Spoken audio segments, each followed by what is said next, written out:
बिस्मिल्लाहिर्रहमानिर्रहीम। हज़रत बरा बिन आज़िब रज़ियल्लाहु ताला अन्हु बयान करते हैं कि रसूलुल्लाह सल्लल्लाहु अलैहि वसल्लम सफ़ों के दरमियान एक तरफ से दूसरी तरफ को चलते जाते। इस असना में आप हमारे सीनों और कंधों पर हाथ फेरते और फरमाते, आगे पीछे मत हो वरना तुम्हारे दिलों में भी इख्तिलाफ आ जाएगा। और आप फरमाया करते थे, अल्लाह अज़्ज़ा वजल पहली सफ़ों में आने वालों पर रहमत नाज़िल करता है और फरिश्ते इनके लिए दुआएं करते हैं।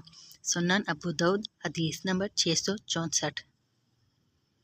हज़रत नुमान बिन बशीर रज़ियल्लाहु ताला अन्हु बयान करते हैं कि जब हम नमाज के लिए खड़े होते तो रसूल अल्लाह सल्लल्लाहु अलैहि वसल्लम हमारी सफ़ों को बराबर करते। जब हम दुरुस्त हो जाते तो आप तकबीर कहते। सुनन अबू दाऊद हदीस नंबर 665।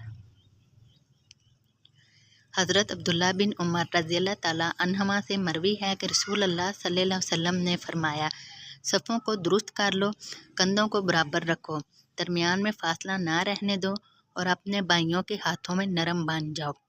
रावी हदीस ईसा बिन इब्राहिम ने अपने भाइयों के हाथों में के लफ्ज़ बयान नहीं किए और शैतान के लिए हल्ला ना छोड़ो, जिसने सफ़ को मिलाया अल्लाह इसे मिलाए और जिसने सफ़ को काटा अल्लाह इसे काटे।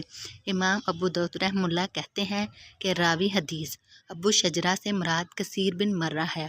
इमाम अबू दाऊद रहमुल्लाह फरमाते हैं कि अपने भाइयों के हाथों में नरम हो जाओ का मैंने ये है कि जब कोई सफ़ में दाखिल होना चाहे तो सफ़ में पहले से मौजूद हर शख्स को अपने कंधे नरम कर देने चाहिए ताकि वो सफ़ में दाखिल हो सके।